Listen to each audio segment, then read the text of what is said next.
차렷, 혈액, 안녕하세요.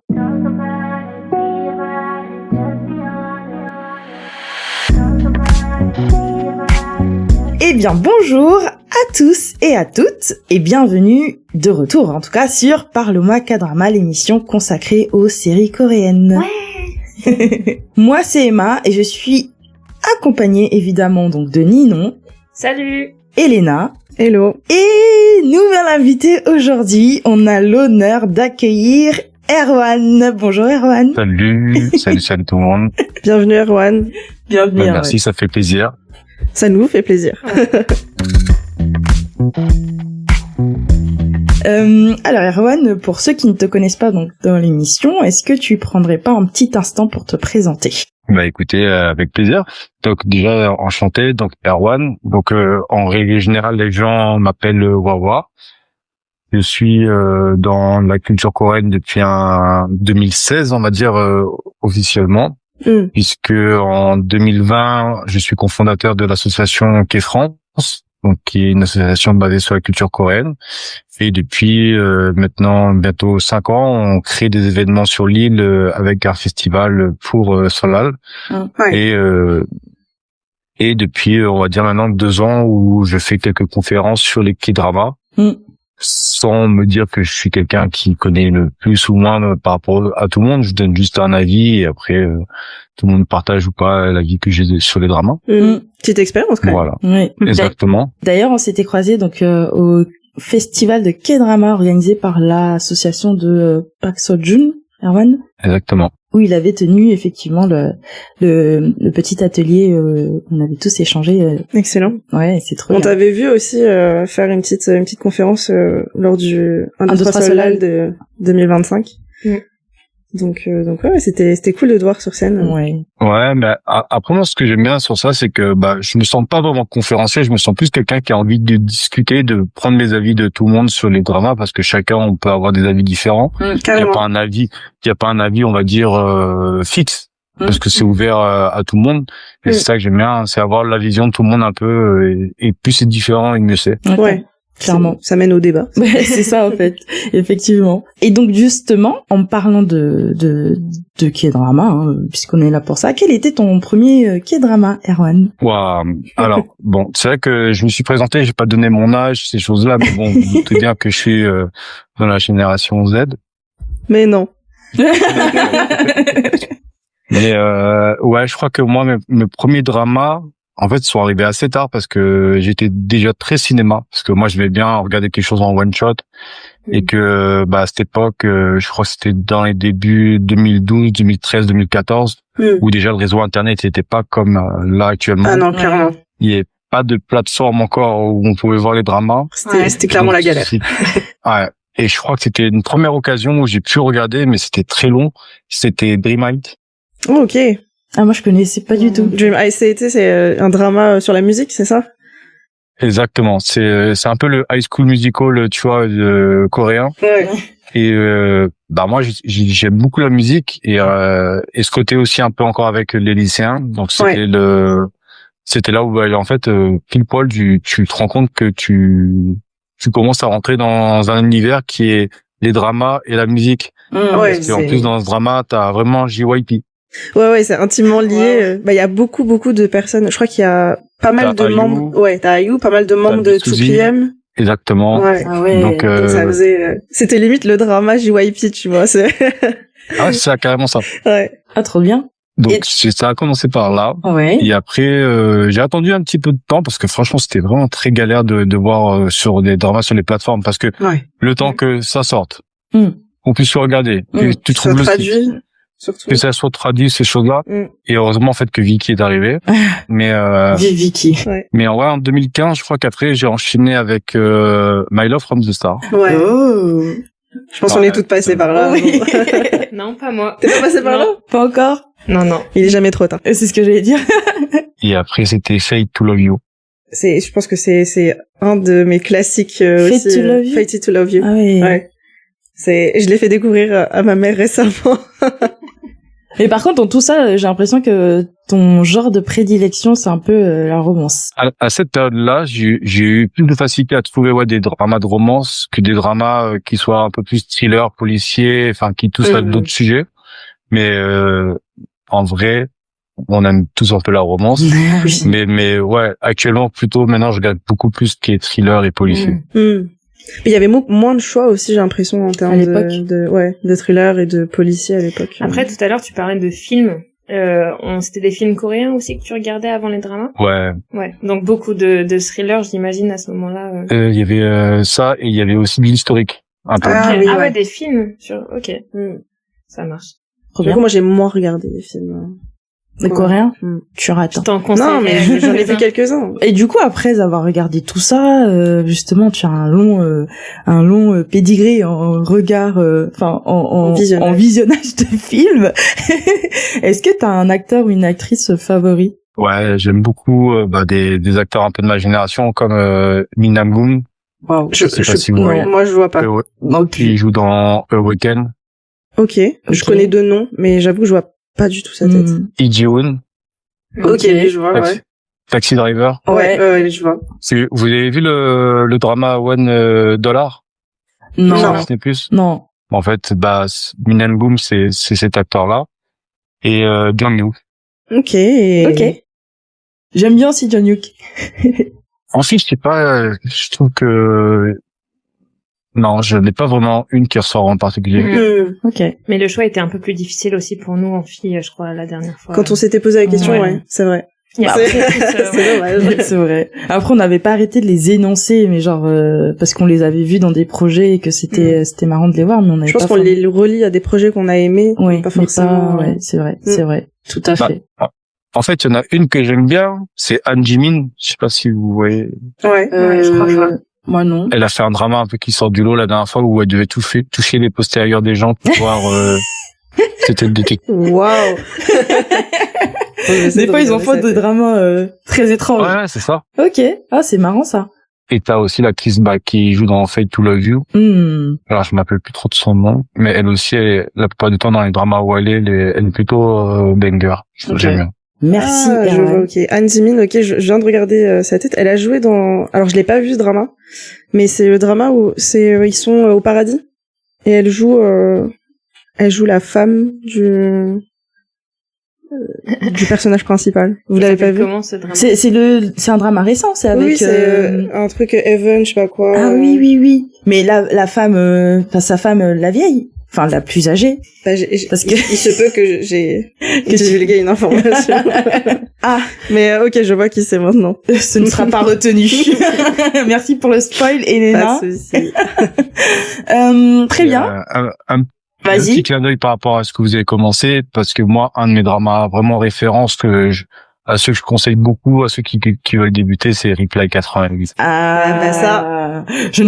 On peut pas te contredire. Je pense que on a vraiment adoré ce drama. Je pense que ça s'entendait beaucoup dans notre saison précédente. Puis la raison pour laquelle on a commencé aussi le podcast avec celui-là, c'est que, on savait qu'il y avait énormément de contenu et on pouvait parler dessus pendant des heures. Très longtemps. Ah oui.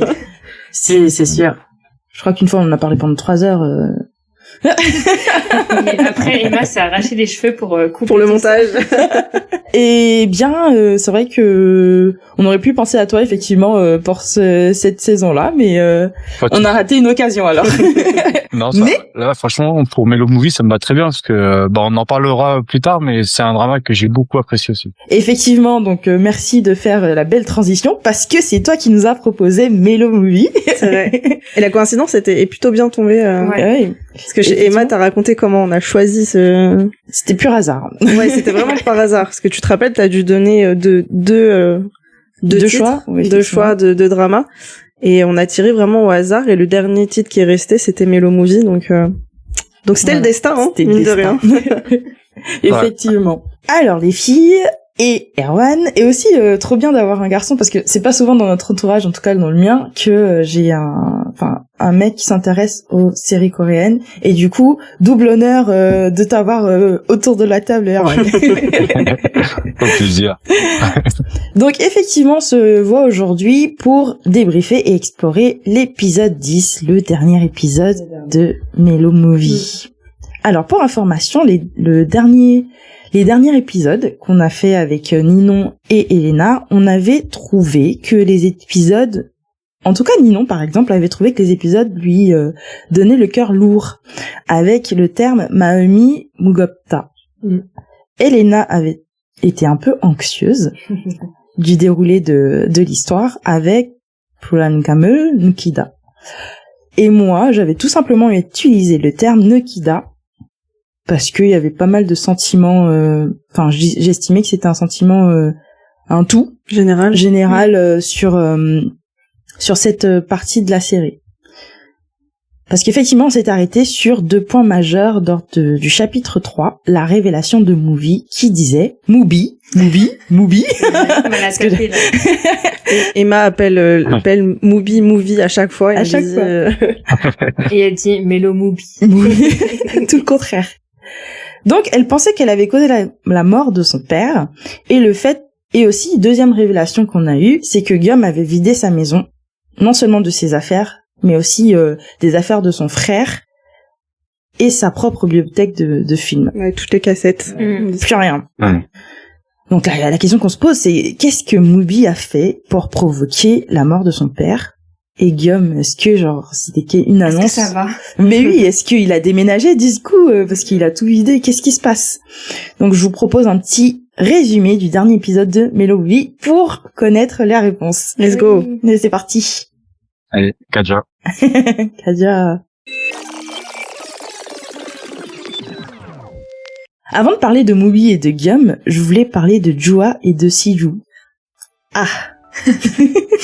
Dans le dernier épisode, Sijun demandait à Jua de redonner une chance à leur couple. C'était l'occasion pour lui finalement de faire une introspection sur leur relation. De ce fait, il demande au patron du bar ce qu'il pensait de leur relation à l'époque. Et celui-ci reconnaît qu'à l'époque, la relation entre les deux était assez, maternante, de la part donc de Jua, ou proche de celle d'une fan et de son idole.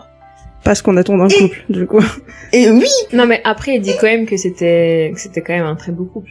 Oui, il s'est rattrapé, il a vraiment ramé. Mais, rappelons-nous le dernier passage, le dernier épisode de l'émission, j'avais dit qu'on dirait peut-être, elle, une fan avec son idole, effectivement. Moi, je pense pareil comme lui.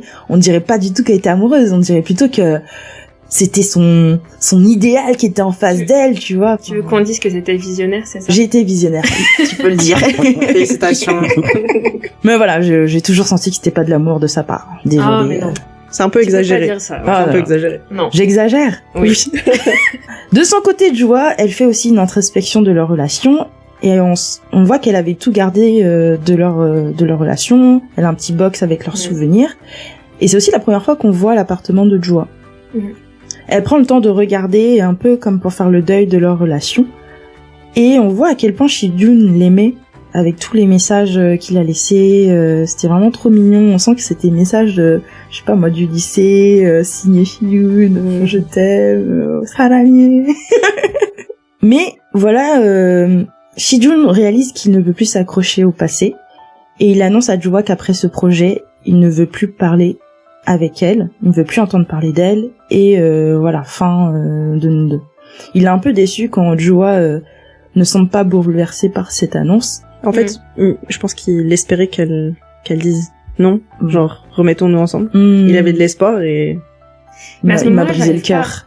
J'arrive pas à trop savoir ce que pense Jua. Est-ce qu'elle essaie de retenir ses sentiments? Je pense un peu quand même, ou est-ce qu'elle ressent plus rien? Ça, je sais pas.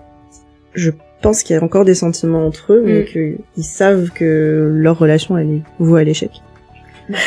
Enlève ce petit sourire de ta bouche, Elena. T'es d'accord avec moi, Erwan? Moi, je pense que elle se rend compte que après ça revient par rapport à d'autres épisodes et d'autres flashbacks, mais je trouve que dans leur relation, elle voit que c'était son premier amour, elle connaissait pas forcément l'amour. comme Emma l'a dit, c'est vrai qu'il y a un peu aussi une relation d'admiration au début, Ouais. parce que il y a le côté artiste, elle aime bien ces choses-là. Mais en fait, dans un dîner, c'est là où elle se révèle, où elle dit qu'elle faisait des choses que, en fait, forcément, c'était pas des choses qu'elle appréciait faire ou C'est vrai. Donc en fait, on se rend compte que elle commence à mûrir aussi, à découvrir plus ses besoins en termes de sentiments et de couple. Donc je pense que oui, elle doit avoir des sentiments pour lui, mais c'est plus vraiment de l'amour, comme s'il devrait être en couple. Je suis d'accord. Tout à fait. Et comme tu dis, en fait, c'est limite si elle changeait, elle adaptait sa personnalité pour lui. Et enfin, c'est toxique en fait, un peu comme relation, c'est pas sain. Donc je pense que c'est ça dont elle s'est rendue compte. Elle commence à se dire bon bah faut que je pense à moi en fait. Exactement. Tout à fait. Donc effectivement, vu qu'elle répond pas positivement comme lui il l'espérait, il est un peu déçu. Mais qu'est-ce qui se passe? Elle l'embrasse. C'est un bisou d'adieu. Oui, c'est voilà. pas... mais oui, c'est un bisou d'adieu effectivement, mais n'enfonce pas le couteau dans la plaie. Vas-y Ninon, vas-y, exprime-toi. Non mais après ils s'aiment, enfin se sont quand même aimés pendant des années. Je sais pas, moi ça me choque pas. Oui, mais bon, là on est 5 vraiment ans genre après. le signe d'adieu pour moi. Ouais.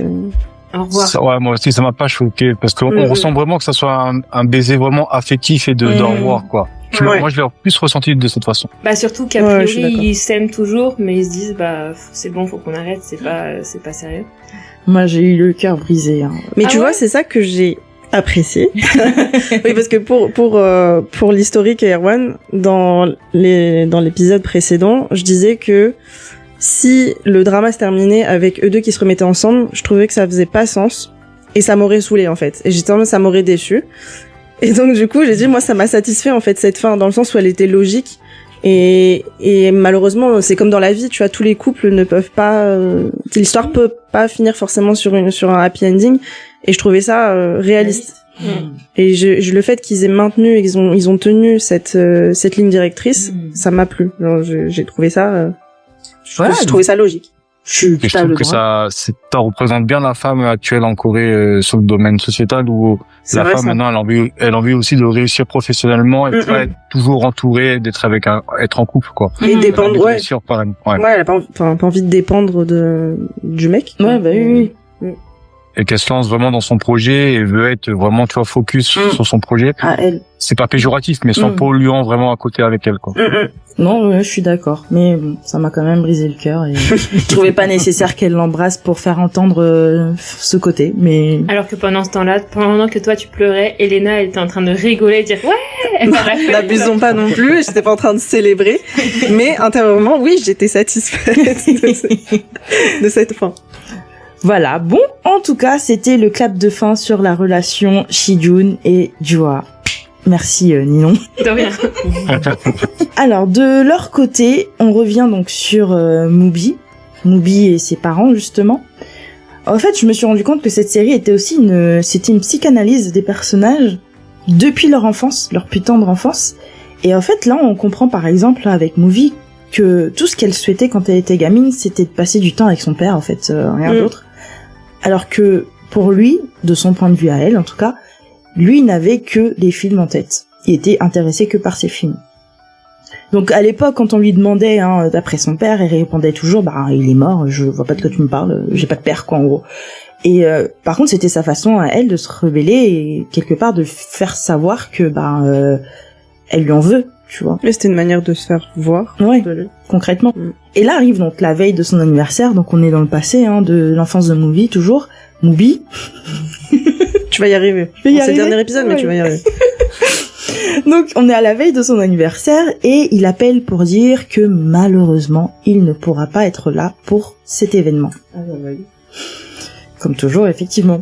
Mubi s'emporte et lui fait savoir que de toute façon, pour elle, c'est comme s'il était déjà mort, voilà. Mais s'il voulait prouver le contraire, il avait qu'à se dépêcher et revenir à la maison pour elle, pour son anniversaire. Bon là, pas de réponse du père. Ah, Mubi, machin. Voilà. Mais par contre, c'était le dernier appel et le dernier échange qu'elle a eu avec son papa. Car le soir même, peut-être, on pense, sa mère lui annonce que celui-ci est décédé. Et donc c'est Mais pour ça qu'elle il- pense que, Il a eu un accident de la route, non? Ouais, C'est un apparemment, accident, ouais. mais on sait pas trop. en tout cas, on a appelé sa mère pour lui dire, quand elle annonce à sa fille que son père est décédé, il a eu un accident. Bon, on ne sait pas si c'est de la route, ceci dit, parce qu'elle a dit un accident et il n'y a pas précisé, mais voilà. Mais voilà, c'est donc la raison pour laquelle Mubi, on se rappelle au dernier épisode, Ouais, se culpabilise. culpabilise et se dit j'ai tué mon père, parce qu'en fait finalement les dernières paroles qu'elle a à son encontre c'est t'es mort en fait.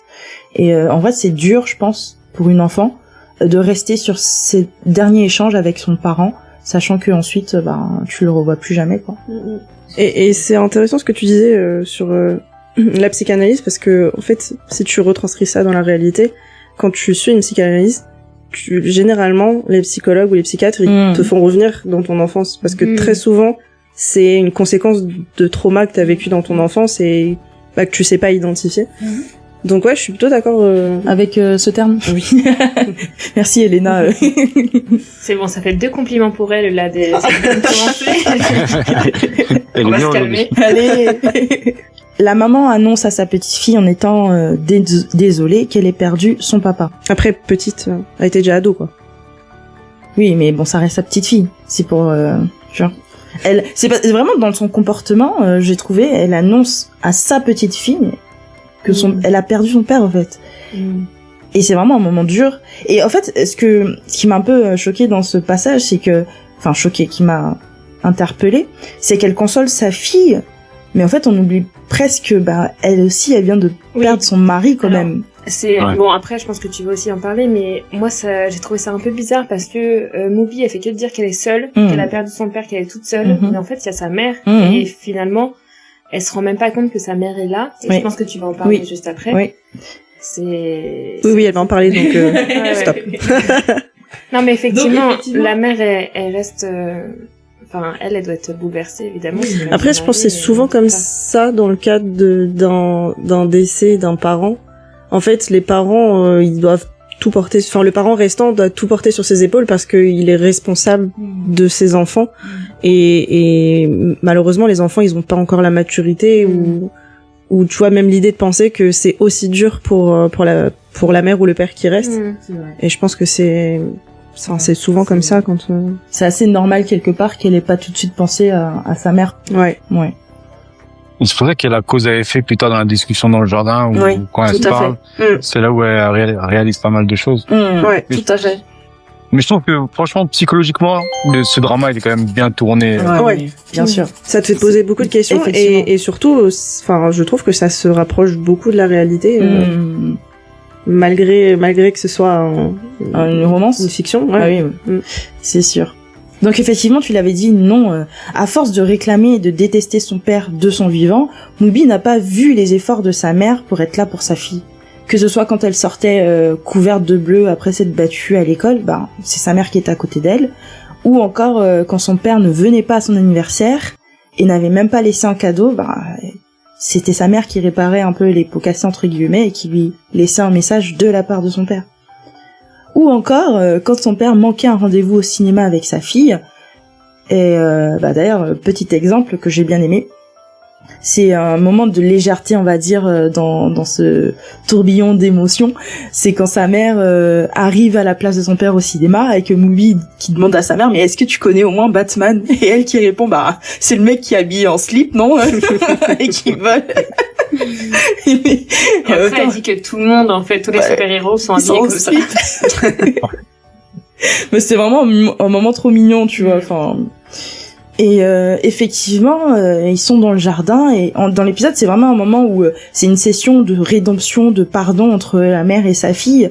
Et c'est là que Mubi comprend, enfin, je pense, plus ou moins le point de vue de sa mère et ses efforts pour combler l'absence de son père. Et là, un moment fort où elle demande un peu à sa mère, elle demande pardon d'une certaine manière, quoi. Et comme quoi, il est jamais trop tard. Parce que là, tu dis, elle a quoi? Elle a 30 ans. Ouais. Pour un truc qui s'est passé des dizaines d'années plus tôt, c'est vrai que il en a fallu du temps pour crever l'abcès. Ouais, c'est sûr. Mais même elles disent après, voilà, maintenant on va être heureuse en fait ensemble. Oui, c'est ça, exactement. Donc sa maman lui demande d'être heureuse et d'arrêter finalement de se flageoler pour ce qui s'est passé dans le passé. Ouais. Donc session de pleurs entre Movie et sa mère et nous. Mes meilleures larmes, mais je vais passer à autre chose parce que ça va revenir.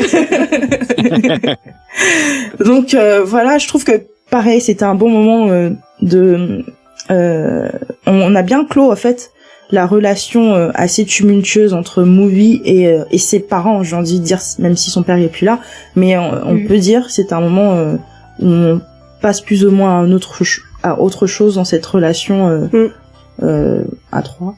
Non, mais t'as raison, c'est une bonne clôture. Effectivement. Donc effectivement, on n'oublie pas Guillaume, parce que Guillaume aussi a droit à son moment... Le fameux Guillaume. Guillaume. Guillaume. Je suis sûre qu'en français, ils doivent l'appeler Guillaume. J'ai décidé de l'appeler Guillaume.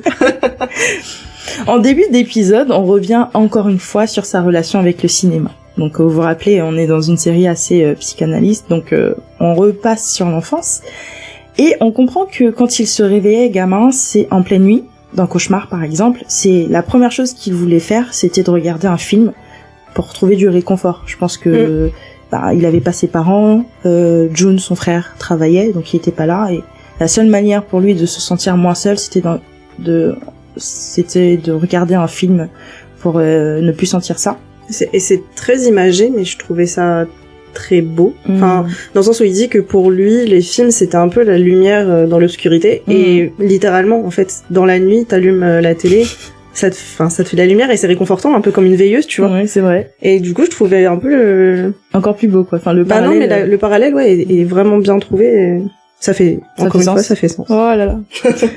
Mais ne faites pas ça dans la vraie vie parce que c'est pas bon pour les yeux et après on n'arrive pas. Oh là là, non. Nino la pragmatique, quoi. Merci pour ce moment, Nino. Non, mais je veux dire, quand t'as 8 ans comme lui, ok, tu peux te le permettre, mais quand t'as 30 ans comme nous, après tu t'enchaînes pas le lendemain, quoi.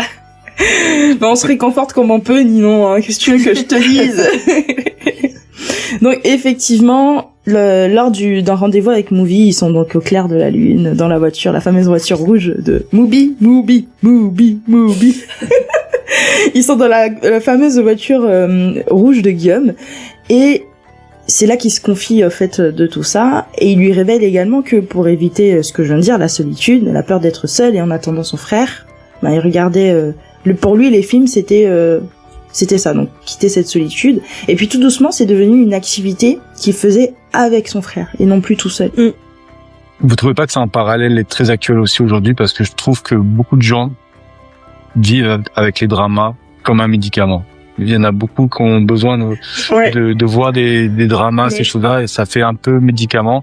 Et tu ressens un peu pour Guillaume que c'est cette façon aussi de prendre la chose. Mais pas, je suis d'accord. Même pas que pour les dramas, ça va être pour tout ce qui est divertissement, tout ça, la musique, ça fait pareil, ça te fait un peu t'évader de ton quotidien. Ouais, clairement. Non, c'est vrai. Tout à fait vrai. Oh là là, c'est fini. Premier exemple, c'est ma mère. Ah oui. Elle enchaîne les dramas et elle me dit, ça me permet de décompresser de ma journée, je pense à rien. Non, mais clairement.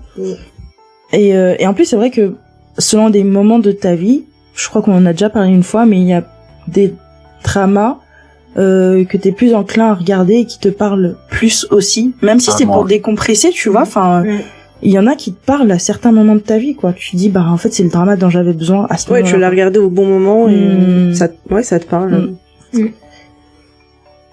Donc tu vas regarder un film et des fois tu vas penser à ce film parce que tu l'as vu avec tes parents aussi ou ça. Enfin, ça te rappelle des souvenirs un peu nostalgiques. Ça fait un peu Madeleine de Proust. Totalement. On en parlait dans l'épisode précédent et moi j'avais donné un exemple. Pas du tout, je sais plus ce que c'était. Mais t'avais donné cet exemple de dire, ok, c'est comme une musique, que tu la réécoutes, tu dis, ok, à un moment de ta vie, t'as ressenti telle chose et tout. Je sais plus ce que j'avais sorti comme je sais plus, mais c'était pas ça. Tout à fait. Mais c'est marrant, par contre, je relève de ce qu'il a fait comme aveu à Mubi à propos des films. Pour lui, il a l'impression que c'est un lourd secret à porter, finalement, que de se dire que sa vie tournait autour des films, étant très petit, quoi. Ça, son vrai lourd secret, c'était plutôt l'histoire avec son frère. Le fait qu'il a gardé secret pour lui, le fait que son frère avait sans doute tenté de se suicider. Et d'ailleurs, parce qu'on se posait la question durant les épisodes précédents, c'est qu'en fait, ils ont jamais vraiment confirmé ni vraiment mis le mot sur la situation. Donc on avait un doute sur le fait que son frère ait essayé donc de mettre fin à ses jours, mais donc là il confirme que du coup c'est bien ce qu'il avait essayé de faire, quoi. En tout cas ce que lui il a ressenti. Il a jamais par contre exprimé sa colère à son frère, d'ailleurs, de peur de faire fuir son frère, son seul parent, et du coup il faisait tout pour, de son point de vue, rendre la vie facile à son frère. Et mais ce qui fait que dans son processus de deuil, on voit que Guillaume s'en sort quand même plutôt bien. Il arrive à faire son deuil en tout cas. En tout cas, ouais. Bon, donc on le voit vendre tous ses films à Ji-Woo, Jang-woo. J'ai du mal à dire ça. C'est deux personnes différentes, hein? Non, à Jang, donc c'était le voisin, le petit voisin. Jang-woo. Voilà, Jang-woo. Il lui vend tous ses films, enfin lui vendre une partie. Il vend, il cède, il donne, il a rien payé. Il l'oblige à récupérer. Il a rien payé pour le moment. Et on sait qu'il donne aussi une partie au réalisateur Ma Sang-woo qui récupère juste après également. Ouais. Et en fait, pour moi, ça fait un peu partie de son processus de deuil finalement, parce que par rapport à ce que je disais tout à l'heure, c'est finalement les films c'était très lié à son frère. Ouais. Finalement, il adorait les films, mais c'était aussi très lié à sa relation avec son frère et sa vie de famille. Ça et aussi le fait, je pense que il le dit à un moment donné, il dit qu'il vivait en fait dans sa vie comme un film, et aujourd'hui il a envie de s'ancrer dans la réalité avec Mubi, et donc en fait se débarrasser de ses cassettes et tout, c'est un peu symbolique aussi de se dire ok, je sors des films et là je me mets dans la vraie vie, tu vois. Et là je sais ça, c'est la phase 2. C'est la phase 2 de son deuil. La phase 1, c'est quand il commence à mettre des affaires, le siège. C'est vrai. Après, après, il a du mal, en fait, quand la dame veut le récupérer, et lui, en fait, au final, il réfléchit, il dit, non, je garde. Ouais. C'est vrai. Et je me souviens plus ce qu'il met à la place, d'ailleurs, des DVD, des cassettes. Il met rien. Ouais. On n'a pas vu. Non. Et donc, ce qui boucle avec l'épisode précédent, en fait, ce qu'il a vidé, donc c'était ça. Oui, c'est l'image qu'on avait vue. Ouais. Exactement. On voit donc que Guillaume, quand on dit Guillaume, est donc entre acceptation et reconstruction, donc dans ce processus de deuil, et dans les affaires de son frère, il découvre un paquet de clopes. Voilà. Mais en fait, c'est drôle parce qu'il est étonné, mais ça le fait rire en fait. Enfin, j'ai l'impression qu'il se dit ah ouais, t'étais comme ça. J'ai l'impression que c'est tout au long du truc, il dit il connaît pas son frère, il sait jamais vraiment sur quel pied danse. Enfin, il a l'impression que son frère a des secrets dont il est pas au courant. Son secret, c'est qu'il fumait. Et donc, je pense que ça, quelque part, après sa mort, de découvrir encore plus ou moins un secret, ça doit lui, je sais pas, comme si c'était une trace de son frère encore. Oui, il y a quelque chose d'assez réconfortant au final de découvrir. Et il essaye de se rapprocher de lui. Mais bon, l'essai est pas très fructueux. Je pense qu'il est pas fait pour fumer. Ouais, bah clairement. Mais donc, effectivement, il se met... Vas-y, Erwan. Pardon. Mais c'est vrai que même pour nous, spectateurs, je trouve que le rôle de son grand frère, il est... le personnage, il est quand même assez énigmatique. Parce qu'on n'en sait pas plus aussi, et que ça nous laisse aussi beaucoup imaginer des choses. C'est vrai. En fait, il n'a pas été développé de fou. Non, et je pense que c'était volontaire. Mais je pense que oui, ça fait partie de la direction artistique du projet. Mais je trouve que c'est un côté aussi qui est bien, d'avoir ce côté aussi pas trop d'informations sur lui, mais qu'il est là et qu'il a une importance quand même pour Guillaume. Pour Guillaume. Et c'est vrai que je trouve que ça casse un peu avec l'idée que dans les épisodes précédents, Erwan, on avait énoncé le fait que en tant que téléspectateur, on est souvent omniscient, c'est-à-dire qu'en fait on voit les événements avant les autres, on a un peu la vie de chaque personnage, on connaît en fait la vie de chaque personnage, et là ça casse un peu avec ça, parce qu'en fait même nous téléspectateurs, en fait on reste dans l'ignorance autour du personnage de son grand frère. Et je pense que ça nous aide aussi à mieux comprendre les sentiments de Guillaume.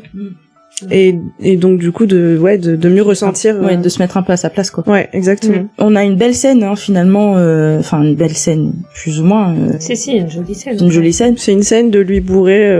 Imagine son frère. C'est ça. Donc on va dire qu'il fume et il boit avec son frère qui lui apprend à fumer quelque part. Et c'est dans ses rêves en fait, non? Oui, je pense que c'est dans sa tête en tout cas. C'est pas pour de vrai effectivement. Non, oui, je sais pas vraiment pas.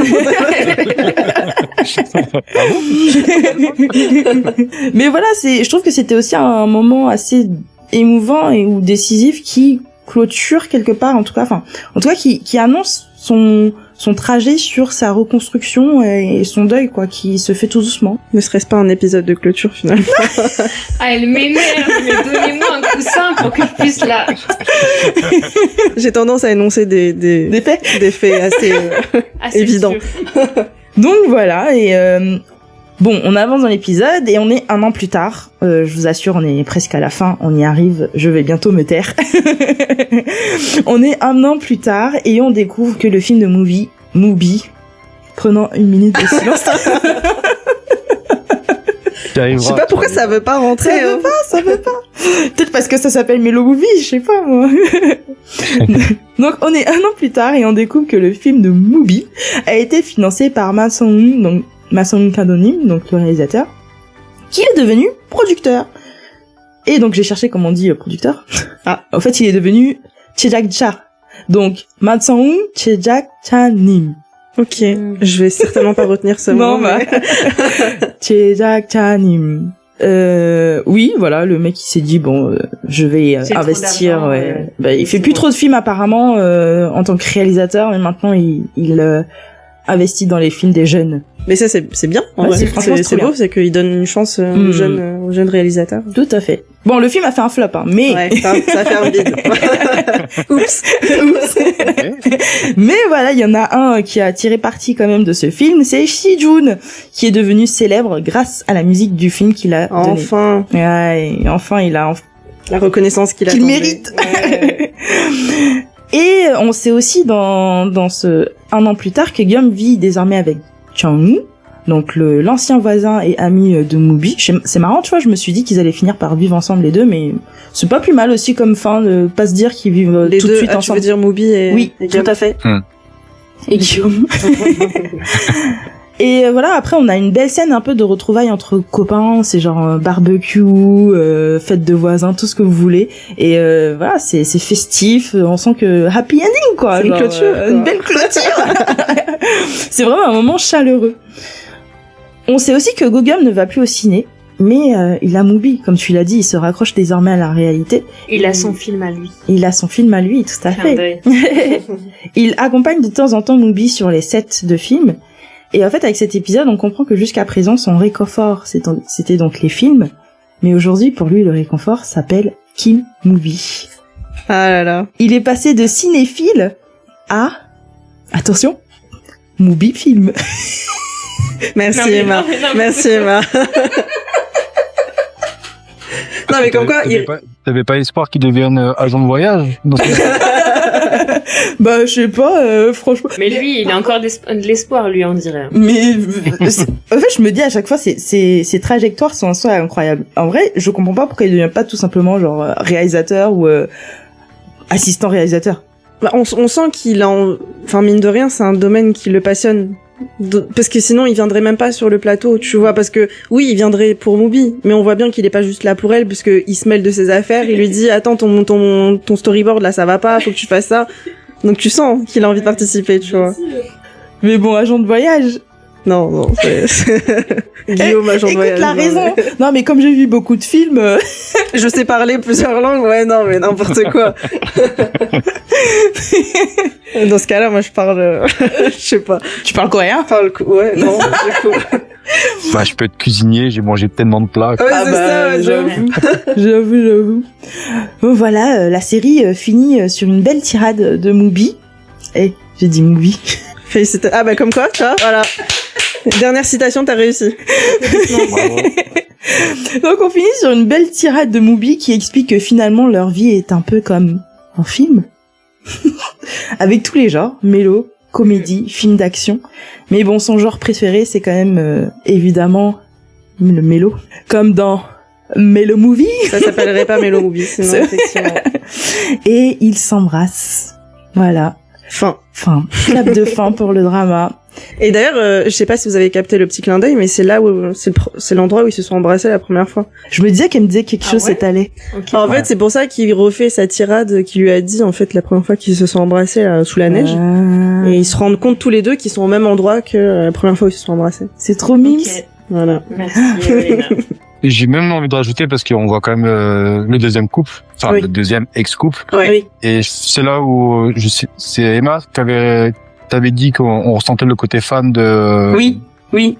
Et c'est là où on revoit aussi ce côté un peu fan. C'est vrai ça. De sa musique. Ouais. Et lui qui la voit, c'est John, mais bon, ils se parlent pas ensemble. Oui. Mais cette fin montre un peu ce côté où elle est fière et un peu fan de lui par rapport à ça. C'est ça. Lui qui voit ça, mais bon, il se parle plus. Ouais. J'avoue que je disais à Ninon tout à l'heure, j'ai eu une petite frayeur. J'ai eu peur qu'il nous fasse un coup, tu sais, genre en dernière minute, on se recroise, donc en fait ils sortent ensemble, finalement en secret. Et en mode, non, je casse tout. Si c'est ça, je casse tout. T'as failli casser ta télé, tout ça. Je sais pas, genre lancer la télécommande. Donc ça... Et non, ils sont pas revenus ensemble. Et voilà, les amis, c'était l'épisode 10, le dernier résumé de la série. Merci Emma. Merci Emma. Pour ce travail fastidieux. J'ai essayé de pas trop donner mon avis, mais voilà. C'était dur. Eh ben écoute, c'est le moment. Bientôt. Oui, ça va arriver.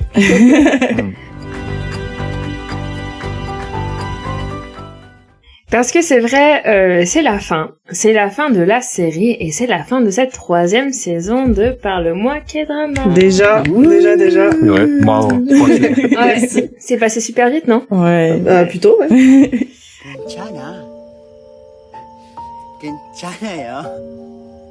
괜찮아. Tout au long de cette saison, on a eu le temps de discuter de nos ressentis. Elena, tu es passée du scepticisme à l'anxiété en passant par la frustration. Voilà. Ouais, j'avoue, c'est pas très positif dit comme ça, mais... Emma, tu étais submergée par les événements, puis tu as trouvé ça mignon, jusqu'à ce que ce soit éprouvant pour tes petits sentiments. C'est vrai. Et moi, j'ai trouvé ça au début reposant. Après, j'ai trouvé que c'était l'ascenseur émotionnel. Et enfin, j'ai dit que j'avais le cœur lourd. Ce qui est un peu cohérent quand même. Avec l'ascenseur émotionnel. Voilà, exactement. Alors, Erwan, le choix de Mélo Movie était ta proposition, donc on voulait savoir ce que tu en avais pensé grâce à un mot et pourquoi. Bah, moi, je trouve que c'est un drama qui est réconfortant. Parce que, en fait, au début, je pensais que c'était un drama qui était niché. Et en fait, pas du tout. Parce que je trouve qu'en fait, il y a beaucoup de détails sur les faits de famille, sociétale, de couple, et qui est très monnaie courante. Et c'est ça que j'ai vraiment apprécié dans ce drama. Ok. Et comment on dit réconfortant en coréen? Tatutan, pour moi, ça doit être ça, réconfortant. Tatutada. Ouais, chaleureux. Chaleureux, ouais. Ouais, chaleureux, réconfortant. Ok. Tatutada. Bon, très bien. Je sais pas si tu voulais développer un peu plus sur ce ressenti ou après on en reparlera plus tard. Alors, c'est bien maintenant. En fait, maintenant, mon ressenti au début, c'était que je me suis dit, je vais regarder un drama sans préjugés, sans appréhension, en me disant que voilà, ça, pour l'instant, ça parle de personnes qui vont être en couple ou pas. J'étais très surpris parce que c'est vrai qu'il y a une scène qui arrive très tôt, la scène du baiser. Ah, toi aussi, t'étais surpris. Moi aussi, j'étais surprise. Emma était submergée par les émotions. Et que quand tu regardes comme ça, dans cette façon-là, tu te dis, bah, la directive, comment elle va être, en fait, du drama? Parce que, toi, t'es un peu, on va dire, focus sur le drama où c'est toujours, faut attendre le 10e, 11e épisode. Enfin, on est d'accord. Là, ça démarre de cette façon-là, tu te dis, comment ça va se tourner? C'est étonnant, d'ailleurs, à ce moment-là. Exactement. Et en fait, j'ai trouvé que la direction vraiment du drama était très, très bien faite de la façon vraiment sur l'aspect humain et sur l'aspect de comment on est avec les autres. Ouais, c'est vrai. Et c'est ça qui a été pour moi important. Et après, bah, j'en parlerai sur d'autres choses, mais en tout cas, c'est ce qui a fait que le drama, je l'ai apprécié. C'est que vraiment, il y a un côté vraiment psychologie, entre les personnes. Et surtout dans le côté vraiment, que ce soit toi, ami, parce qu'il y a des amis d'enfance. Ouais. Famille. parce que même si tu vois il a son frère, elle a sa mère, elle a plus forcément son père. Enfin voilà, il y a ce côté-là, et après il y a le côté couple. Ouais. Du couple d'antan, du couple qui va naître. Ouais. Et tu vois, et la relation professionnelle. Donc franchement, je trouve que ce drama a vraiment un package qui est vraiment bien complet et qui était cool. Et qui change aussi de la romance habituelle qu'on a l'habitude de voir, comme on disait, notamment les anciens dramas. Enfin, voilà, je trouve que c'était... Il y a un côté plus réaliste. Ouais. Je suis d'accord aussi. Pardon, je t'ai coupé. Non, t'inquiète. Non, mais je suis juste étonnée que t'aies pas utilisé encore le mot réaliste dans tes ressentis jusqu'à présent. Bah, c'est pas un ressenti. C'est pas un ressenti, c'est un fait que, mais du coup, je suis... Cette rubrique est un peu large, hein, des fois. C'est vrai. Mais je suis d'accord aussi sur un point avec toi, Erwan, c'est que, j'ai trouvé ce drama assez, étonnant. En fait, je m'attendais pas à ça, effectivement. Et tu sais pas trop non plus vers où ça va se diriger dès le premier épisode. C'est vraiment au fur et à mesure des épisodes que finalement il se présente à nous. Oui, enfin, il se développe. Oui, voilà, c'est ça. Et c'est pour ça que j'ai apprécié aussi le fait que ce soit pas, il y a souvent des dramas, tu sais comment ça va se terminer, tu sais qu'est-ce qui va se passer, et là c'était pas du tout le cas, t'es surpris jusqu'au bout au final. C'est ça que j'apprécie aussi. Et donc Erwan, tu trouvais que c'était réconfortant, hada, être réconfortant. Et Léna, alors, c'était quoi ton mot? Ah, c'est à mon tour. Après, je sais pas si Erwan c'était bon pour toi? En fait, moi, mon mot pour représenter par contre le drama, c'était Kimil. C'était secret. Ah, secret. Okay. Ouais, je trouve que ce mot représente bien le drama parce qu'en fait, je trouve que dans ce drama, il y a beaucoup de secrets, il y a beaucoup de choses qui ne se disent pas et que c'est pour ça aussi que ce drama se développe de cette façon-là. C'est qu'ils ont la peur de dire des choses ou ne veulent pas dire des choses et c'est comme ça que tu vois la relation entre frères, elle est confuse parce que son grand frère garde un secret, lui en a un aussi. Après, lui a un secret qu'il veut pas dire aussi à Mubi. Enfin voilà, je trouve que la mère avec sa fille aussi, il y a un côté aussi secret. Enfin voilà, je trouve que c'était un mot qui représentait bien le drama pour moi aussi. D'accord. Pimil. Secret. Pimil. Ça marche. C'est vrai. Bah merci à toi. Et donc c'est à mon tour. Allez, vas-y. Alors, pour moi. Oula. Non, alors, je voulais pas utiliser ce mot à la base parce que en fait, je me suis dit que c'est trop simple et évident. C'était satisfait. Mais en y réfléchissant, d'abord, c'est ce que j'ai ressenti, donc y a pas de raison que je n'utilise pas ce mot. Ouais. Et aussi, deuxièmement, je trouve que c'est un fait qui ne coule pas forcément de source avec tous les dramas, donc je trouvais que ça valait le coup. Ça valait le coup d'utiliser ce mot. Donc effectivement, je suis satisfaite de cette fin. Je suis satisfaite de cet épisode. Donc satisfait, c'est manjokada. Manjokada. Alors manjokada. Et donc oui, je suis satisfaite parce que c'est réaliste et que en fait c'est logique de A à Z. C'est-à-dire que tu vas pas partir d'un événement et d'un seul coup ça va changer d'avis à la fin du drama pour satisfaire tu vois, je sais que par exemple certaines personnes sont sans doute déçues du fait que Shijun et Joa finissent pas ensemble et j'aurais pu en vrai faire partie de ces personnes s'il y avait eu des signes qu'ils pouvaient, tu vois, être ensemble, qu'il y avait une raison qu'ils soient ensemble. Là, je trouvais ça logique qu'ils finissent pas ensemble parce que il y a des signes qui montrent que ils sont pas faits pour être ensemble et que pour se développer personnellement chacun de leur côté, ils peuvent pas continuer ensemble. Donc c'est un exemple. Mais ouais, et l'histoire d'amour au final qui est assez, alors il y a beaucoup quand même, on reste dans un drama, donc il y a beaucoup de faits de hasard. Bon, c'est un peu un ingrédient indispensable au drama, je trouve. Mais au-delà de ça rajoute un peu l'effet comique au drama, mais au-delà de ça, je trouvais que leur histoire est assez réaliste et les sentiments aussi montrés sont très réalistes et du coup ça te permet en tant que téléspectateur de plus t'identifier.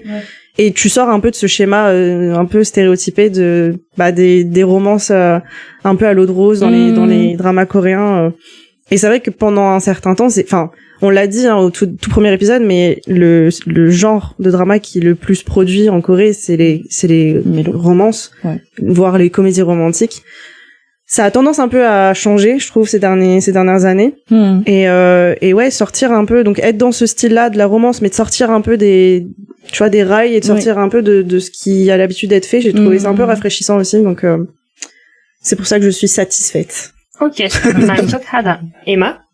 Ah oui, sans transition. Sans transition. C'est un mot que j'utilise pour cet épisode, mais finalement qui est valable aussi pour toute la série. En fait, j'ai trouvé que pas loin d'Erwan, en fait, c'était chaleureux, mais surtout que on avait vraiment, enfin, tout ce qui ressort pour moi, c'est tendre. Je trouvais qu'en fait, il y avait plein de moments tendres, et même dans la difficulté, je trouve que c'était tendre. Enfin, je sais pas comment expliquer. Tu vois, dans le deuil de Guillaume, il se fait accompagner par son entourage, etc.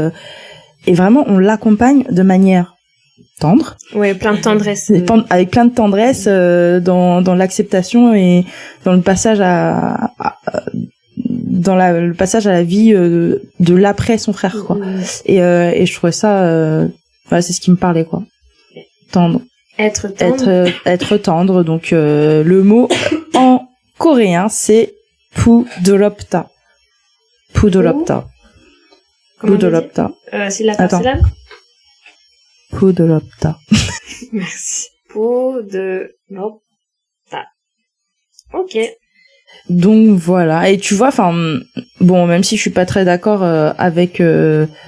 Ok, je suis d'accord pour Shiju et Jua, ne vous mettez pas ensemble, pas de souci. Mais vraiment, le moment le moins tendre, c'était quand même le fait qu'ils, enfin, quelque part, c'était tendre qu'ils s'embrassent pour se dire au revoir. Mais c'était un moment plein de tendresse. Oui, c'est plein de tendresse, mais je suis quand même pas d'accord avec cette action. C'est de la trahison, mais voilà, mais de trahison envers toi. Ouais, envers toi en fait. Non, mais envers leur relation que de, je sais pas. Je trouvais ça, en fait, c'est parce que c'est elle. Je trouve ça déplacé de sa part à elle. De toute façon, depuis le départ, tu la détestes. Non, mais mais toi non plus, tu l'aimes pas, Jua. Non, j'ai évolué. Non, mais Jua, non, mais je sais pas, enfin. Parce qu'en fait, c'est parce que la rupture vient d'elle. Je comprends tout à fait ses raisons, etc. Mais en fait, elle avait pas à tourner autour de lui de la sorte, alors qu'en fait, tu le sens bien qu'il avait du mal à passer à autre chose et. Je pense qu'elle aussi avait du mal à passer à autre chose. Mais n'importe quoi, elle est passée très rapidement à autre chose. Mais tu l'as dit toi-même, regarde, elle a jeté aucun souvenir de leur, du temps où ils étaient ensemble. Oui, parce que son idole lui a écrit. Tu jetterais pas ça. Non, quand on y repense, à aucun moment elle lui a donné une faux espoir. Elle, quand elle allait vers lui, c'était pour le travail. Mais justement, sauf que le problème, c'est qu'il était pas passé à autre chose. Et lui, du coup, forcément, vu qu'il avait encore des sentiments, il avait un peu de son point de vue, un peu des mixed signals, tu vois. Parce qu'elle était tout le temps là, enfin, pour le boulot, mais elle passe au bar alors que, il travaille pas au bar. Enfin, je veux dire, la raison pour laquelle il le contacte, c'est pas pour sa faculté à faire des mojitos. Mais non, du coup, pourquoi tu passes au bar? C'est pour ça que moi, je passe au studio. Non, pour moi, elle non plus était pas passée à autre chose. Donc forcément, en fait, je pense qu'ils avaient besoin tous les deux de cette clôture. En fait, ils ont pas eu de vraie clôture. Alors, on est d'accord sur le fait que c'est de sa faute à elle. Parce que quand ils se sont séparés, elle a pas donné de réelle raison. Elle est juste partie parce qu'elle en avait besoin et elle savait pas comment l'exprimer, je pense, à ce moment-là. Mais elle aussi, en fait, elle avait besoin de mettre une fin claire à leur relation. Et je pense que pour elle, là, ces moments qu'ils ont passés ensemble sur ce projet, c'était effectivement une excuse. Mais c'était une excuse aussi pour, je pense, mettre fin proprement à leur relation. Et je pense qu'elle avait encore sincèrement des sentiments pour lui. Et même là, quand ils se sont séparés, le fait qu'elle l'embrasse, c'était logique parce qu'ils s'aiment encore, mais ils savent, en fait, ils sont juste matures. Adieu, quoi. Voilà, et ils se sont dit adieu. Personnellement, je dis pas comme ça adieu à mes ex. Eh bien, il y en a qui disent adieu à leurs ex comme ça. Comme ça? Vous vivez dans des films, hein. C'est drôle d'avoir votre vision de femme par rapport à elle, à la réaction qu'elle pouvait avoir par rapport à la fin de ce couple et tout. Moi, je trouve que dans ma vision, je trouve que c'est quelqu'un qui, en fait, au final, elle devient empathique vis-à-vis de lui. Ouais. On sent que oui, il y a toujours un sentiment envers lui, mais qu'elle a tellement un profond respect aussi envers lui que elle kiffe son travail, elle kiffe sa musique, elle veut le faire travailler, elle veut le faire découvrir la lumière. Et oui, le fait qu'ils travaillent ensemble, je crois que ça l'aide, elle. Par contre, elle, ça va être très personnel, je pense, à digérer cette fin de relation. Et à le consommer vraiment la fin, quoi. Ouais. Et je pense que ces deux visions peuvent se rejoindre en soi. Il y en a une qui est plus égoïste que l'autre quand même. Ah, oui, je pense que c'est elle qui veut. Bah oui, c'est ça. De toute façon, enfin, je veux dire, mais le fait qu'elle revienne. S'il avait pas envie, il lui aurait pas été non plus, tu vois. Oui, mais il peut, c'est difficile pour lui de ne pas avoir envie, sachant qu'il a encore des sentiments. Mais enfin, je pense qu'on pourrait en parler pendant des heures. Après, je pense que elle pense aussi à lui d'un point de vue. Elle se dit bon bah ça va être un tremplin pour sa carrière aussi. Oui, c'est sûr. C'est sûr de choses. Enfin voilà. Quoi, voilà. Pas d'accord. Mais... mais voilà, ça restait quand même très tendre. Enfin, je peux énumérer tellement de moments tendres.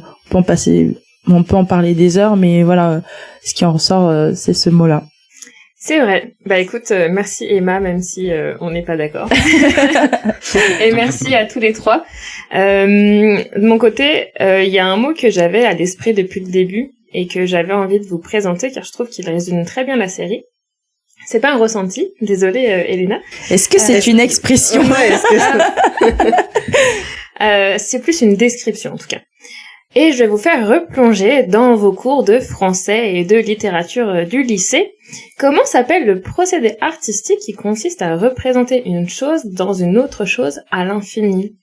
Comme quand on regarde dans deux miroirs qui se font face et on voit notre reflet encore et encore, ou comme moins poétique dans le logo de la vache qui rit là avec ses boucles d'oreilles, où il y a le logo la vache qui rit, etc. C'est une mise en abîme. Oui, exactement. Oui, dans la vache qui rit, tu regarderas. Hein. Ah ouais. Il y a plusieurs fois le. Et Et ouais. C'est ça. Je t'ai sorti ça des tréfonds de mes cours de français de première, je crois. Ah ouais. Ça vous dit quelque chose à l'expression mise en abîme, ouais. Mais bon, je pensais pas que c'était si profond. Enfin, je pensais pas que c'était ce que tu viens d'expliquer. Mais si, pour moi, c'était une perspective. Donc, explique-nous ce que c'est une mise en abîme. C'est quand tu retrouves, par exemple, là, pour le coup, c'est une mise en abîme parce que on est dans une série et ça parle de série. Il y a même des références deux séries en fait au sein même de la série. Alors c'est vrai que je trouve que c'est une mise en abîme parce que notre Guillaume a beau dire que dans l'épisode 10 que la vie n'est pas un film, je suis désolée mon grand, mais si ta vie est un peu en film et d'ailleurs on a fait une série sur ta vie. Donc, trêve de rigolade, mais en vrai il y a plein de références au code du cinéma dans Mellow Movie, que ce soit dans la mise en scène et ça c'est clairement fait exprès de la part des réalisateurs. Dans l'épisode 6, Guillaume commence l'épisode en disant « Ma vie est un film », comme quoi il a bien évolué quand même depuis. Mais à ce moment-là, je sais pas si vous avez remarqué, ça se fait un peu en douceur, mais le plan de la caméra est carré. Il y a les bandes noires en haut et en bas de la série comme d'hab, mais il y a aussi des bandes sur le côté, ce qui fait que ça fait un plan carré. Et ça, c'est clairement une référence aux vieilles vidéos. Format 4 tiers. Voilà. Oh wow. Je travaille dans ce milieu quand même. C'est une chose qui se reproduit encore dans l'épisode 8, quand Mubi se remémore ses moments avec Guillaume, alors qu'en même temps elle évoque des films romantiques. Alors est-ce que sa vie avec Guillaume ce ne serait pas un film romantique aussi Enfin en tout cas elle le compare quoi. Il y a aussi des exagérations, des effets de style et de plans, notamment dans l'épisode 7 où il y a Jua et Shijun, je crois que t'en parlais un peu, et Irwan, mais quand ils sont au restaurant. Il y a un jeu de l'arrière-plan qui va vite alors que les protagonistes vont au ralenti. Je sais pas si vous vous rappelez de cette scène. Ouais. Ouais. Ça donne l'impression que le temps passe lentement. Mais pas, enfin, que eux, leur temps passe se ralentit. Ouais, mais pas le reste. Et c'est vrai que ça, c'est un effet qui dure en plus longtemps. Ça arrive, enfin, ça se fait dans les films de manière générale, mais là, ça dure particulièrement longtemps sur plusieurs plans différents, ce qui fait que ça marque, ça fait même plus naturel. Et le réalisateur veut donc qu'on s'attarde sur cet effet-là particulièrement. Il y a des plans artistiques, j'ai déjà parlé de la musique et des couleurs, mais en plus de ça, dans l'épisode 8, il y a un plan quand le réalisateur Ma et Guillaume parlent, on voit Ma de dos, mais sauf qu'on le voit seulement quand il parle, mais grâce au miroir qu'il y a en face de lui. Il parle pas à son reflet comme on peut avoir dans certains films, non, là c'est juste... On voit son visage dans le miroir qui regarde Guillaume quand il prend la parole. T'as l'œil pour ces choses, hein. C'est fou. Mais regardez, parce que c'est un plan qui est assez intéressant et je trouve qu'il est original. Je sais pas si vous l'avez en tête comme ça. Je pense pas avoir vu. Dans la mise en scène, je trouve que c'est assez intéressant. Et bien sûr, on se rappelle tous du clin d'œil de la scène où Guillaume et Mubi se prend dans les bras le jour où il y a la projection au cinéma en plein air. Oui. Eux, ils se prennent dans les bras et en même temps, à l'arrière-plan, Oui. on va voir le film aussi. Voilà. Oui, c'est un peu en parallèle entre ce qui se passe sur le film projeté et eux, quoi. Et bah ça, c'est clairement un exemple de mise en abîme, effectivement. En gros, cette série, comme toutes les séries, bah, c'est une œuvre d'art. Mais en plus de ça, ça parle d'œuvres d'art et la mise en scène utilise les codes des œuvres d'art. Donc voilà, c'est ce parallèle, cette mise en abîme-là. Mais alors, comment dit-on mise en abîme en coréen? Bah, bon courage. Hein. Alors là, T'as demandé à June, à Sean. Non, j'ai pas osé. Je me suis dit, je sais même pas s'ils connaissent le mot en français, mais bon. En fait, quand j'ai vu que mon mot, donc mise en abîme, comment il se disait en anglais? Et ben en fait, en anglais, il se dit pareil qu'en français, mise en abîme. mais non. Ah, c'est du français? Ouais. Et ben en fait, c'est voleur.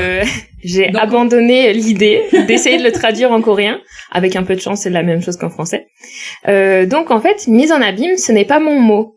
Ah, elle nous a Voilà. trompés. C'était Elle nous a bien eu. J'ai dû en trouver un autre. Et là, Emma va me détester parce que cette partie va durer 3 heures. Ah. Non, en vrai, j'ai bientôt fini parce que j'ai essayé de prendre un truc qui ressemble quand même un peu.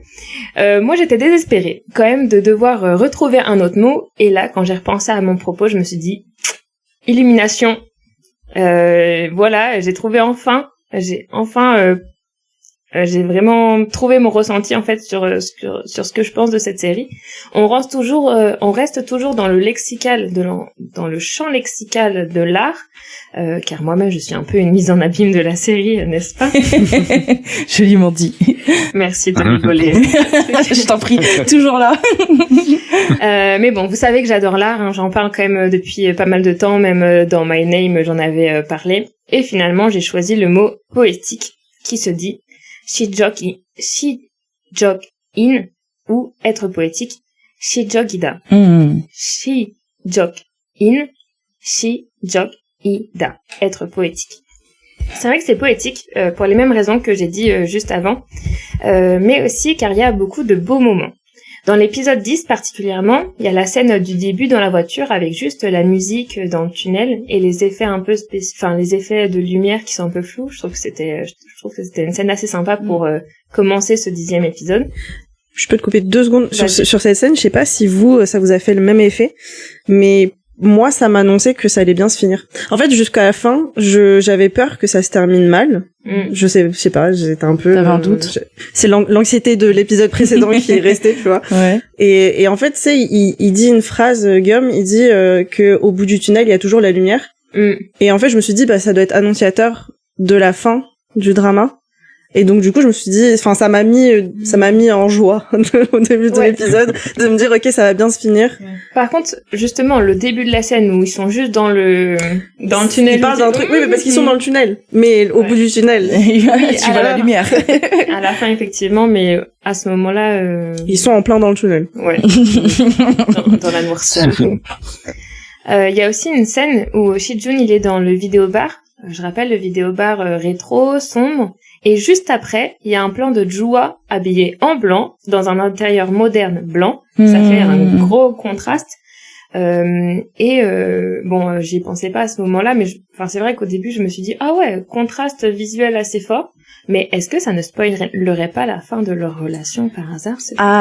Chemin différent, ambiance différente. Ouais. Un œil vraiment très vif. Hein. Ouais, c'est un œil très artistique. Mais, en fait, c'est vrai que je sais plus, il y en a une de vous deux qui a dit qu'on n'avait jamais vu l'intérieur de la maison de Jua. Et en fait, on voit qu'ils ont des styles complètement différents, les deux.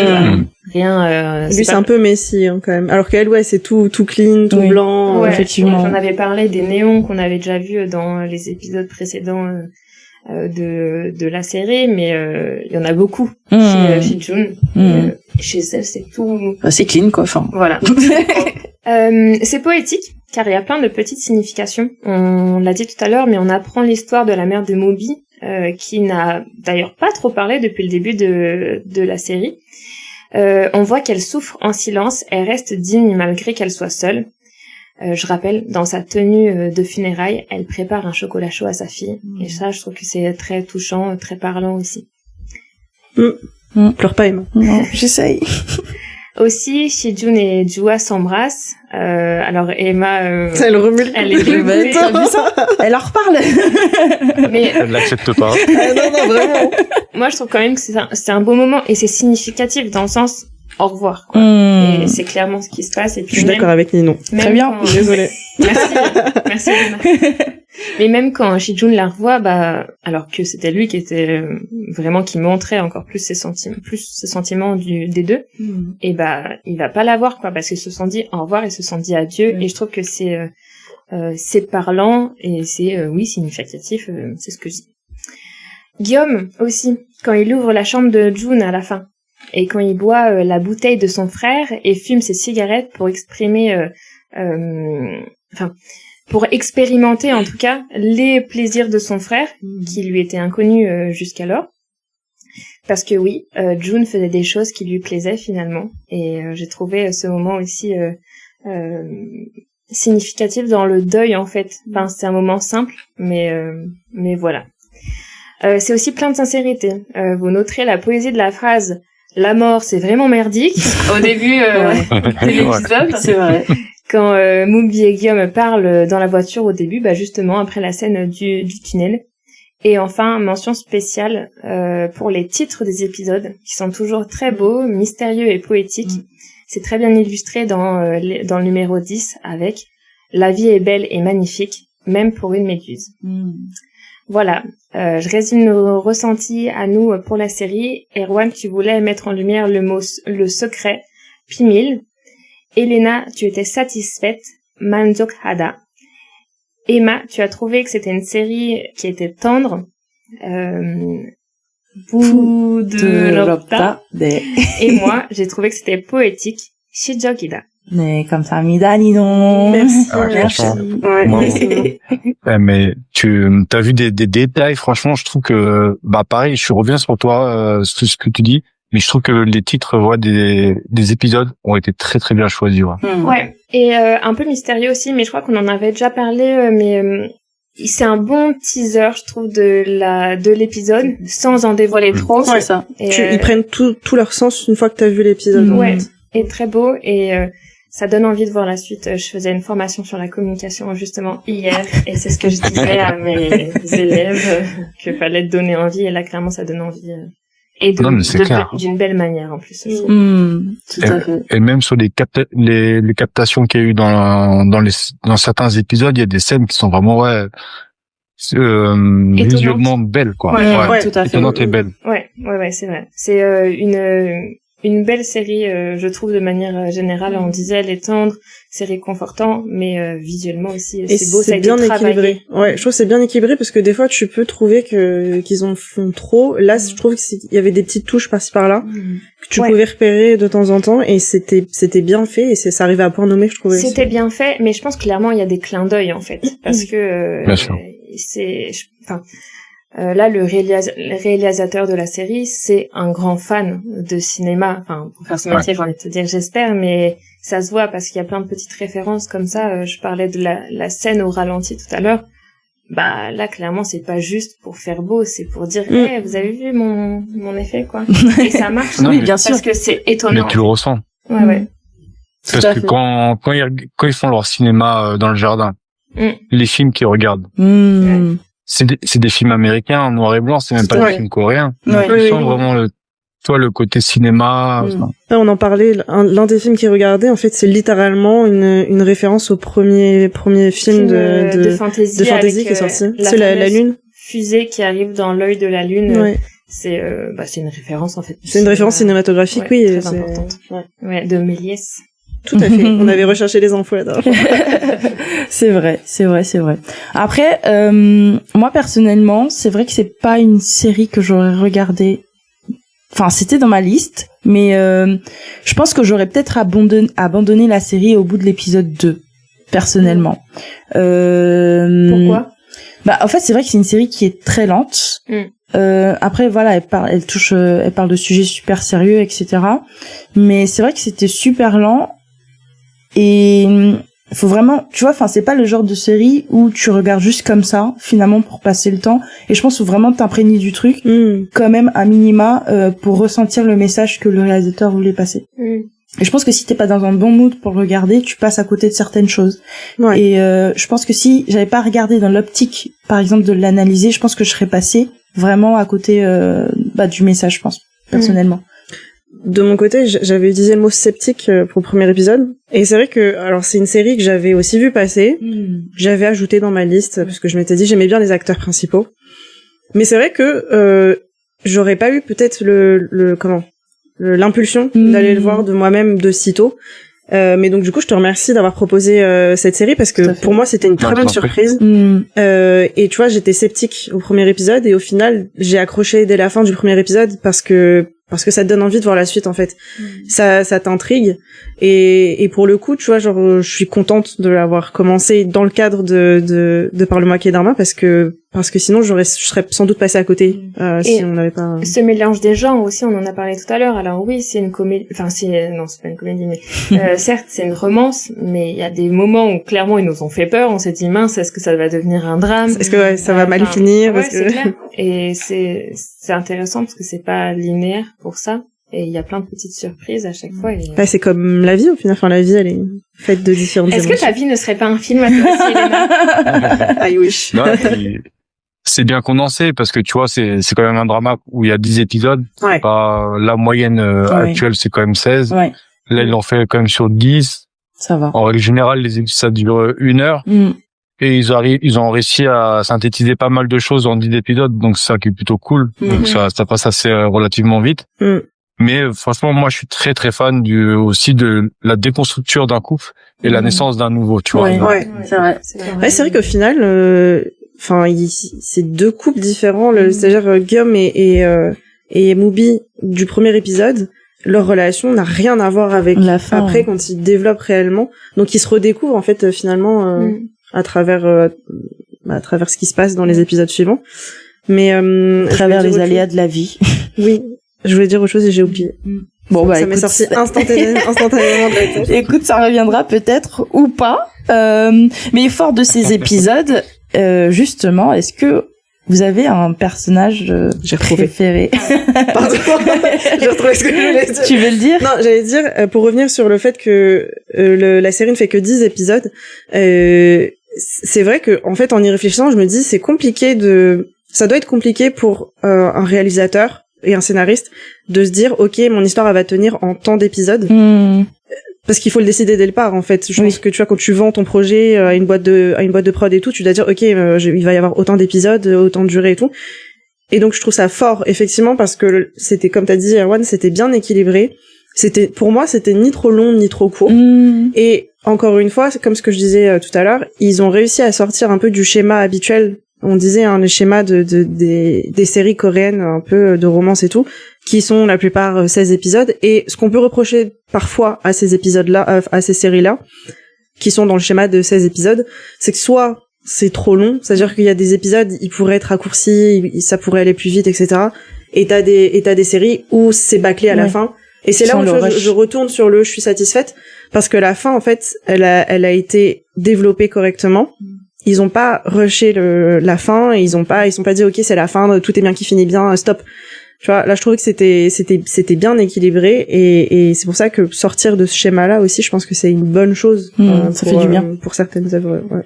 Voilà, pardon. Je t'en prie. Donc fort de tout ça, qu'est-ce que vous avez pensé des personnages? Est-ce que vous avez un personnage, donc bon, j'ai dit préféré, mais ça peut être un personnage marquant durant tous ces épisodes de Mellow Movie. Erwan, tu veux commencer? Moi, ça va être simple, ça va être Guillaume. C'est sûr que ça reste le personnage pour moi qui m'a attaché vraiment dans le drama parce que, c'est quelqu'un qui est facile à vivre, c'est quelqu'un qui donne envie d'être avec lui, tu vois. Il le montre que, même elle le déteste de toute façon par rapport à ça parce que tout doit être en direction de lui, il attire l'attention, il parle avec tout le monde. Mais je trouve qu'en fait, ça représente bien aussi ce qu'il est, parce que c'est quelqu'un qui est très enjoué, qui a envie je pense pas qu'on voit qu'il en fait trop, tu vois, il est naturel, quoi. Et c'est le côté vraiment aspect du personnage que j'aime. Et dédicace aussi à son ami, que je trouve aussi où ça a été un petit peu développé, parce que on sait que voilà, il veut être artiste. Ouais. ça réussit pas trop dans le côté de sa famille, une relation qui est assez difficile. Mais en fait, ce qui est bien, c'est que la morale, c'est qu'en persistant, tu vas réussir, quoi. Peu importe le temps que ça prendra, mais si t'es vraiment passionné dans ce que tu fais, tu réussiras. Ouais, c'est une belle leçon de vie. Ouais. Mais du coup, j'en profite pour faire un +1 sur ce que tu viens de dire, Erwan, sur Shijun. Parce que moi, Shijun, c'est mon personnage, marquant. Parce qu'en fait, j'ai eu beaucoup de peine pour lui. Ils ont pas beaucoup développé sa famille, ils ont été très rapides, mais je trouvais que j'avais un peu de peine de ce qu'ils vivaient par rapport à eux, de son rêve par rapport à eux, ce qu'ils font, qu'ils sont très pragmatiques dans la médecine, etc., très cartésiens, voilà. Et lui, en fait, qui a un esprit plutôt libéral finalement, et il y arrive pas. En tout cas, il y arrivait pas jusqu'à présent. Et à côté de ça, l'amour de sa vie, de sa jeunesse, qui a disparu. Voilà, moi je trouve que c'est le personnage qui m'a fait quand même pas mal de peine et je suis quand même contente de la fin qui était pas que sombre pour lui parce qu'il a eu son moment de gloire. et voilà. C'était Shijun. Ça se ressentait que c'était lui, parce que vu comment tu détestes son ex. De ouf. J'avoue, il y avait des indices quand même. Ninon, est-ce que t'as eu un personnage marquant? Oui. Moi, c'était Jun, c'était le frère. J'en étais sûre. Ouais, c'était un personnage, c'est vrai que tu l'as dit, Erwan, on voit pas beaucoup, on n'en sait pas trop sur son histoire, mais c'est quand même, malgré tout, un personnage super touchant. Il est discret, mais il est touchant. Il est complexe, mais il est plein de sincérité. C'est vrai que sincérité, je l'ai pas dit dans tous mes mots à chaque fois, mais c'est un mot qui revient à beaucoup. Plein de vérité. Son apparition à la fin, dans le rêve de Guillaume, bien sûr, était super touchante aussi. Guillaume a un peu réussi à faire son deuil en acceptant, on l'a dit tout à l'heure, et finalement, c'est à ce moment-là que son frère apparaît. Et les deux ont l'air d'être en paix avec eux-mêmes, donc c'est parfait. Mais par contre, moi j'ai bien aimé aussi, comme toi, Shijun, Emma, mais j'ai aussi bien aimé Jua, parce que, en fait, je trouve que c'est des personnages super intéressants les deux, et j'aimais bien aussi leur relation. Je dis pas que c'était une relation saine forcément, mais le développement. Ouais, c'est ça. Très bien. Et toi, Elena? Pour ma part, je vais un peu répéter. Non, moi, le personnage qui m'a marqué, c'est Guillaume. Alors, pourquoi? Parce que j'ai trouvé que sa personnalité complexe était super intéressante. Parce que comme tu le dis, Erwan, en fait, dans un premier temps, on voit son côté très enjoué. Voilà, il est un peu insouciant, etc. Et en fait, on se rend compte au fur et à mesure de la série que c'est que la première couche de sa personnalité, et qu'en réalité il faut pas se fier que aux apparences et se fier que à ce qu'on voit en surface, parce que en fait tu découvres un peu une deuxième facette de sa personnalité qui est bien plus mélancolique. Et en fait, ce qui m'a aussi intéressée dans son personnage, c'est que j'avais hâte de découvrir ses secrets et hâte de découvrir aussi pourquoi. Alors on s'en doutait un petit peu parce qu'il y avait des indices tout au long des épisodes, mais t'as envie de savoir, ok, pourquoi il a cette personnalité un peu plus mélancolique aussi, pourquoi il a cette personnalité voilà, où il dépend de personne, où il souffre un petit peu tout seul dans son coin. On le voit pendant quand il est dans son deuil suite au décès de son frère. Il veut faire croire à son entourage que tout va bien. Il fait croire à Mubi que tout se passe bien, qu'il dort chez lui et tout, alors qu'en réalité il dort dans sa voiture parce il peut pas retourner chez lui, il a pas la force. Donc ouais, j'ai trouvé ça intéressant de découvrir cette autre facette de Guillaume, et ça donne un peu une leçon de te dire faut pas se fier que aux apparences, c'est-à-dire que tu vas découvrir une personne, rencontrer une personne et te dire ok, il a l'air d'être tout le temps heureux, insouciant et tout, alors qu'en réalité tu sais pas ce qu'il vit ou ce qu'il a vécu dans son passé. Exactement. Donc voilà, c'est pour ça que j'ai choisi Guillaume. D'accord, merci Elena, merci Ninon et merci Erwan. Merci Emma. Merci à vous. On a fait 1 heure d'enregistrement pour changer, donc on n'a pas fini, mais je propose qu'on s'arrête ici sur la première partie de dernier épisode de Melon Movie, fort de ces émotions qu'on a ressenties. Et on se dit donc à la prochaine fois pour la partie 2 avec la culture et le jeu de traduction. Merci de nous avoir écoutés jusque-là. 감사합니다.